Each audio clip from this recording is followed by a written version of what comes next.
La question du matériel fait encore l'actualité chez nous. Après le recours de l'UGTG, les commandes, collectes et demandes de nos chefs d'exécutifs de région et de département, ou encore les courriers de nos élus, c'est un coup de colère qui s'est exprimé hier, celui d'Éric Jalton, maire des Abîmes et président de Cap Excellence, sur la question des lits de réanimation. Bonjour Éric Jalton. Bonjour, merci. Avant de vous interroger sur ce point, je voudrais vous faire écouter la dernière intervention du Premier ministre sur les besoins en Outre-mer. C'était ce matin à l'Assemblée nationale. Interrogé par la députée Valérie Rabault, Édouard Philippe a fait un point sur les différentes carences, sans toutefois donner de chiffres. Il a également affirmé qu'une réponse écrite serait apportée à cette question. Écoutez cet extrait de sa réponse recueillie par Aline Druel.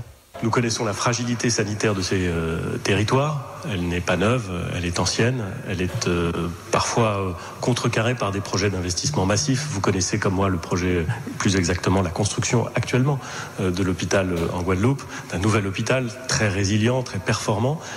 Il n'est pas encore achevé et donc nous savons la situation sanitaire délicate. C'est d'ailleurs parce que nous savons la situation sanitaire délicate que nous avons pris des mesures s'agissant des territoires ultramarins en avance de phase par rapport à la situation épidémique. Et dans le même temps où nous prenions ces mesures, quatorzaine à l'arrivée sur le territoire, limitation stricte des motifs qui permettent d'arriver sur les territoires, confinement généralisé, possibilité pour les préfets de prendre des mesures de couvre-feu lorsqu'elles étaient nécessaires, nous avons parallèlement choisi d'augmenter la capacité d'accueil hospitalière des territoires autant que cela nous était possible pour faire en sorte que nous puissions apporter une réponse qui, quoi qu'il arrive, sera une réponse délicate à une situation délicate. Là, je ne veux pas, je veux dire les choses clairement. C'est aussi la raison pour laquelle nous avons décidé de projeter des moyens, y compris des moyens militaires, pour pouvoir soulager les territoires dans leur capacité d'accueil de lits en réanimation. De l'anticipation, selon le Premier ministre, une réponse délicate, des moyens militaires qui doivent arriver mi-avril. Est-ce que cela répond à vos inquiétudes, Éric Jalton ? Il a dit quelque chose d'intéressant, c'est l'anticipation en matière de lits de réanimation. Alors moi, j'aimerais savoir précisément si cela entend que nous aurons au niveau du territoire insulaire qui est l'archipel guadeloupéen le même taux de lits de réanimation par habitant que sur le restant de l'ensemble français, particulièrement l'Hexagone.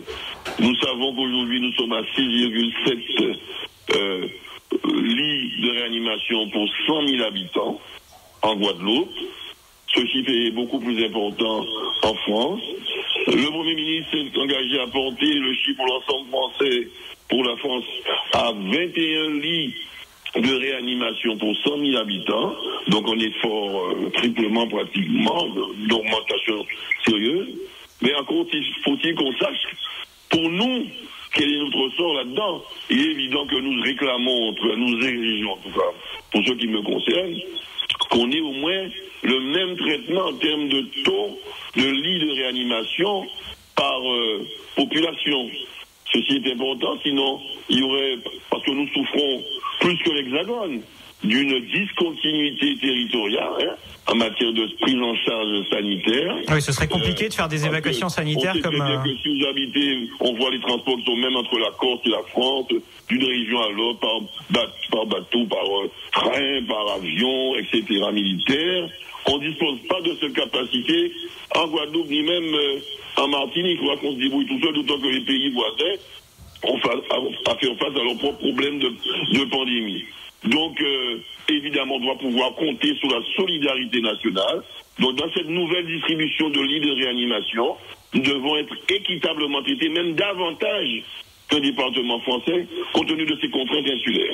Nous devons être très vigilants. Je demande à tous les parlementaires de monter au créneau pour que, au-delà des masques qu'on fait de tout ce on a déjà notre plan birégional, la région Ciné, le département, nous-mêmes, Cap Excellence, on va 760 000 masques, on va s'y mettre aussi pour les respirateurs, mais pour les réanimations, c'est un peu plus lourd. Il est important que nous puissions compter sur la solidarité, de l'équité de la République. C'est inscrit d'ailleurs dans la Constitution, l'équité territoriale. Est-ce que vous avez eu d'ailleurs des suivis, des suivis des parlementaires locaux sur ce point-là? Est-ce que vous avez eu des contacts avec eux? Je fais un appel à ces parlementaires.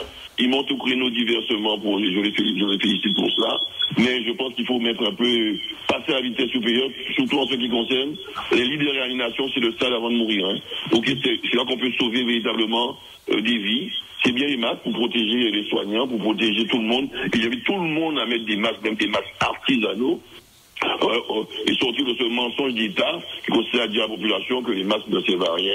Même des masques artificiels, même un foulard que vous mettez quand vous sortez sur votre nez pour protéger au moins, et les lunettes, protéger les yeux, les narines et la bouche, c'est mieux que rien en attendant que ce gouvernement nous dote un moyen de protection, de soins préventifs, notamment les tests de dépistage. Il en faut en quantité ici pour pouvoir, parce que actuellement, qu'est-ce qui se passe en Guadeloupe?